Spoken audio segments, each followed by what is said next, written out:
சித்ராவதி ரிவரில் அவங்களெல்லாம் அழிச்சுட்டு போகிறேன் அப்படின்னு சித்ராவதி நதியில் அவரோட நாங்களாம் துருவ சரித்திரம்னு ஏதோ ஒரு டாபிக் அப்படி சொல்லிட்டு இருந்தார்.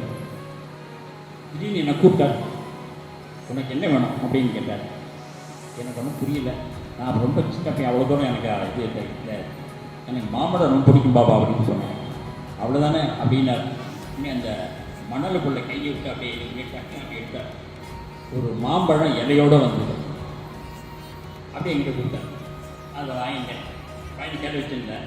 இது சாப்பிட்டேன் அப்படின்னா, பாபா நான் எப்படி சாப்பிட்றது பாப்பா, அதை நறுக்கினா பரவாயில்லையே அப்படின்னு. அப்புறம் ஒரு வாலண்டியர் இருந்தார். அவர் சின்ன சின்ன பீஸா போட்டு நறுக்கி ஒரு தட்டில் வச்சு கொடுத்தார். சாப்பிட்டு எப்படின்னாரு. இது பகவான் ஏதாவது ஒரு பகவான் ஒரு இதை கொடுத்துருக்காரு, ஞானத்தை கொடுத்துருக்காரு. பாப்பா நான் ஒன்று பாடுறேன் அப்படின்னா அதுக்கு முக்கியக்காரனா பாப்பா கொடுத்தா அந்த மாம்பழத்துப்பா தான் நினைக்கிறேன் என்னுடைய எக்ஸ்பீரியன்ஸ். அப்புறம் அந்த மாதிரி நிறைய எக்ஸ்பீரியன்ஸ் எல்லாம் இருக்குது. அதெல்லாம் சொல்ல லேட் ஆகிடும். அப்புறம் ஏகே சரராஜன் கிளாரினட் வாசிப்பார்.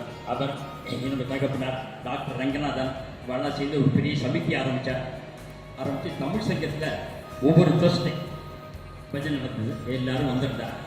அப்போ நாங்கள் போய் பாபாட்ட சொன்னோம். அப்போ பாபா சொன்னார், ஒவ்வொரு இடத்துலையும் ஒரு மாதிரி ஒரு சாய் சத்தங்க ஆரம்பிச்சிருக்கோம் அப்படின்னு.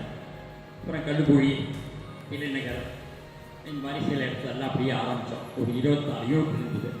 அப்புறம் போய் பாபாட்ட சொன்னோம் இந்த மாதிரி அப்படின்ட்டு. சரி நான் வரேன், டிசம்பர் 17, 18, 19 ஒரு அதாவது 62, 63 ஞாபகம் இல்லைங்க, நான் வந்துடுறேன் அப்படின்ட்டு.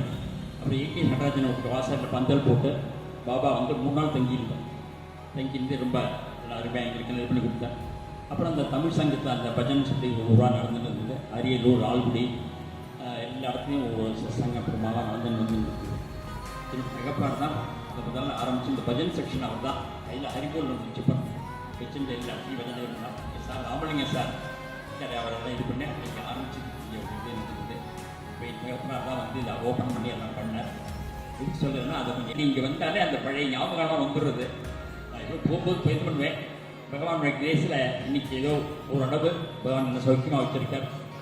பஜன் சங்கிரகம் அவர் போட்ட மாம்பழம் தான் நான் அதோ பாடின்னு இருக்கேன். அதனால் எனக்கு அந்த அவ்வளோ ஞானம்லாம் கிடையாது. இன்னைக்கு எதிர